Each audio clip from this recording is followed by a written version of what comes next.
سنی بھی ہمیں مسلمان سمجھتے ہیں، ہمیں بھائی سمجھتے ہیں، ہم سنیوں کو بھائی سمجھتے ہیں، مگر ان کے اندر جو چھپے ہوئے وہ خارجی ہیں۔ وہ کہتے ہیں شیعہ کافر ہیں۔ کیوں شیعہ کافر ہیں؟ اب وہ جھوٹا پروپیگنڈا وہ کرتے ہیں کہ بھئی شیعوں نے جو ہے کلمہ بدل دیا، انہوں نے آذان بدل دیے، انہوں نے اقامت بدل دیے، جب کلمہ بدل دے تو اس کا دین بدل گیا، لہذا یہ کافر ہیں، یہ واجب القتل ہے۔ چھوٹے چھوٹے بچوں کو لے کر برین واش کیا جاتا ہے اس طریقے سے۔ عزیزان گرامی، جب تک جہالت ختم نہیں ہوگی، ٹیررزم ختم نہیں ہوگا، ٹیررزم ختم نہیں ہوگا، اسلام کو واپس عزت نہیں ملے گی، عظمت نہیں ملے گی۔ یہ ایک جھوٹ ہے، اصل میں ٹیررزم کی بقا جھوٹ پر ہے، پروپیگنڈا پر ہے، جہالت پر ہے۔ کیا کہتے ہیں اپنے لوگوں کو کہ دیکھو یہ علی ولی الاذان میں دیتے، انہوں نے آذان بڑھا دی، اپنا دین نیا بنا لیا۔ عزیزان گرامی، یاد رکھیے، ہم سنی بھائیوں کو بتانا چاہتے ہیں یہ جھوٹے پروپیگنڈا میں کوئی مسلمان نہ آئے، کیونکہ ہم نے آذان نہیں بدلائی، بلکہ رسول خدا کے زمانے میں بھی تاریخ اٹھا کر دیکھیے، حدیث اٹھا کر دیکھیے، کلمہ میں علی ولی اللہ تھا، ہم نے نہیں بنایا۔ بلکہ آپ قرآن اٹھا کر دیکھیے، سورہ مائدہ اٹھائیے، سورہ مائدہ قرآن کا 5واں سورہ ہے اور 55 اس کی آیت ہے، انما ولیکم اللہ، اللہ فرماتا ہے کہ میں اللہ تمہارا ولی ہوں، ورسول میرا رسول ولی ہے، والذین آمنوا الذین یقیمون الصلاۃ ویؤتون الزکاۃ وہم راکعون، اور وہ صاحبان ایمان تمہارے ولی ہیں جو حالت رکوع میں زکات دیتے ہوئے نظر آئیں۔ تمام اہل سنت کے مفسرین نے لکھا، در منصور یہ بڑی تفسیر ہے، تفسیر کبیر، سب نے لکھا کہ یہ آیت حضرت علی کی شان میں ہے، یعنی سارے اہل سنت کے علماء حضرت علی کو ولی اللہ سمجھتے ہیں۔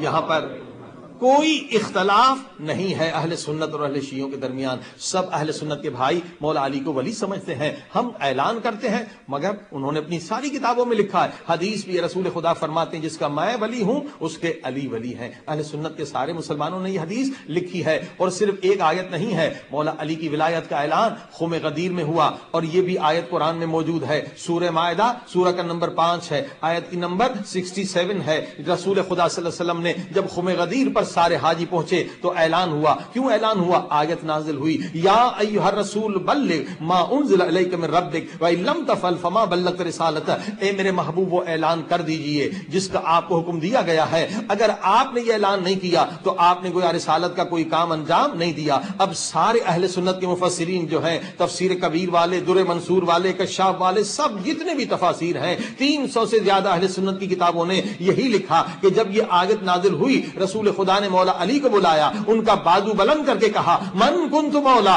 فہذا علی مولا، جس کا میں مولا ہوں اس کے علی مولا۔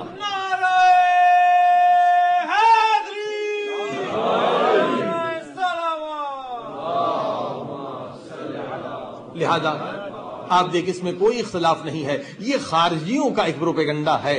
ہم بھی علی کو ولی سمجھتے ہیں، اہل سنت کے بھائی بھی علی کو ولی سمجھتے ہیں، ہم اعلان کرتے ہیں، وہ کتابوں میں لکھتے ہیں، لہذا کوئی اختلاف نہیں۔ اب دوسرا اختلاف کیسے پیدا کیا جاتا ہے؟ یہی خارجی حضرات جو ہیں وہ کہتے ہیں کہ جناب شیعہ جو ہیں کافر ہیں۔ کیوں کافر ہیں؟ اس لیے کہ یہ ائمہ معصومین کو، اپنے 12 اماموں کو سمجھتے ہیں کہ یہ شفاعت کر سکتے ہیں، جبکہ شفاعت جو ہے صرف خدا کے ہاتھ میں ہے، یا نبی کر سکتے ہیں مگر امام شفاعت نہیں کر سکتے، لہذا شیعہ کافر ہیں۔ میں نے بہت ساری آیتیں پچھلی مجلس میں بتائی تھی، لیکن آج ایک دو کی طرف اشارہ کر دوں کہ یہ بھی جھوٹا پروپیگنڈا ہے کہ شفاعت صرف انبیاء کر سکتے ہیں اور امام نہیں کر سکتے۔ عزیزان گرامی، آپ آیت الکرسی سبھی جانتے ہیں، آیت الکرسی میں آیت ہے، من ذا الذی یشفع عندہ الا باذنہ، نہ آگے کوئی نبی کا ذکر ہے، نہ پیچھے کسی نبی کا ذکر ہے، نہ کسی رسول کا ذکر ہے، صاف آیت کہہ رہی ہے کہ جسے اللہ اجازت دے، چاہے نبی ہو یا غیر نبی ہو، وہ شفاعت کر سکتا ہے۔ صلوات پڑھی محمد و آل محمد۔ اور دوسری آیت سورہ طٰہٰ، قرآن کا سورہ ہے، 20واں نمبر، 109 آیت ہے، یومئذ لا تنفع شفاعت الا من اذن لہ الرحمن ورضی لہ قولا، قیامت کے دن وہ شفاعت کر سکتا ہے کون؟ جس سے اللہ راضی ہو اور جس کو اللہ نے اجازت دی ہو. یہاں پر بھی نبی کا نام نہیں، رسول کا نام نہیں، جس سے بھی اللہ راضی ہو جائے اور جس کو بھی اللہ اجازت دے دے وہ شفاعت کر سکتا ہے. لہذا یہ بھی جھوٹا پروپیگنڈا ہے، برین واش کیا جاتا ہے چھوٹے چھوٹے بچوں کو لے کر کہ دیکھو شیعہ کافر ہیں، شیعہ کافر ہیں، کیونکہ یہ شفاعت کو مانتے ہیں اور جو بھی اہل بیت کی شفاعت کو مانے وہ کافر ہے. قرآن کہہ رہا ہے نبی بھی شفاعت کر سکتے ہیں اور جو اللہ کے نیک بندے ہیں جن سے اللہ راضی ہو جائے وہ بھی شفاعت کر سکتے ہیں اور جنہیں اللہ اجازت دے دے وہ بھی شفاعت کر سکتے ہیں. صلوات پڑھی محمد و آل محمد.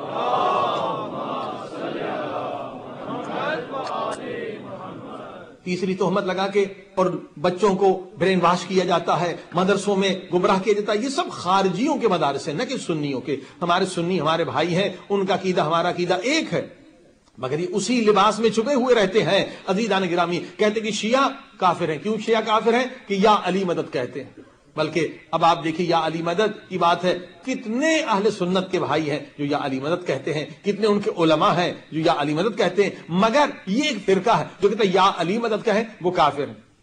ایسا نہیں ہے کہ یا علی مدد کہنے والا کافر ہے. یا علی مدد قرآن سے ثابت ہے، حدیث سے ثابت ہے. آپ سورہ نمل اٹھا کر دیکھیے، 27ویں سورہ ہے قرآن مجید کا، 27واں سورہ، 27 سورہ کا نمبر سورہ نمل ہے. حضرت سلیمان اللہ کے نبی ہیں، کہہ رہے ایکم یاتینی بعرشہا، کون ہے جو میری مدد کرے تخت بلقیس لے کر آئے. بھئی اللہ کے نبی تھے نا، طاقت تھی، خود کیوں نہیں لے کر آئے؟ دوسروں سے مدد کیوں مانگ رہے ہیں؟ تو پتہ یہ چلا کہ دوسروں سے مدد مانگنا شرک نہیں ہے، اللہ کے ولی سے مدد مانگنا شرک نہیں ہے. قال الذی عنده علم من الکتاب انا آتیک بہ قبل ان یرتد الیک طرفک.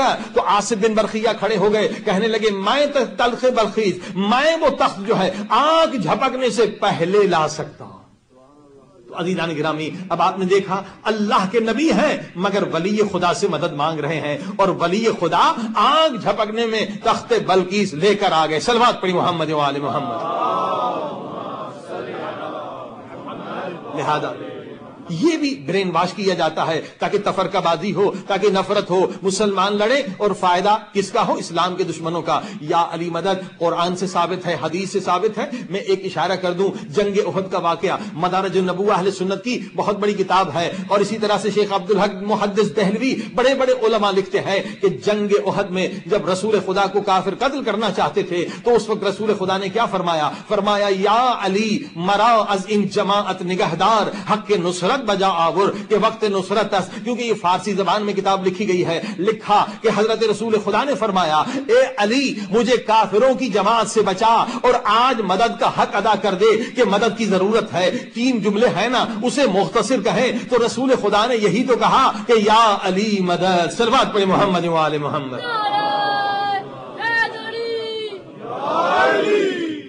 اور جو فرمایا آپ نے کہ یہ سارے الزامات ہیں شیعت پر، شیعہ کے خلاف ایک جھوٹا پروپیگنڈا ہے تاکہ دو مسلمانوں کے بڑے فرقوں میں نفرت کی دہلیز، نفرت کی ایک آگ پھیلا دی جائے. عزیزان گرامی، ہم سب مسلمان ہیں، ہم سب کا عقیدہ ایک ہے، مگر یہ منافقین ہیں جو مسلمانوں کو لڑاتے ہیں. اور پھر چوتھا الزام شیعت پر کیا ہے کہ شیعہ جو ہے اصحاب کو برا بھلا کہتے ہیں، ازواج رسول کا احترام نہیں کرتے، انہیں گالیاں دیتے ہیں. عزیزان گرامی، قرآن کے خلاف کس طرح کوئی شیعہ کر سکتا ہے؟ گالی دینا کافر کو بھی حرام ہے.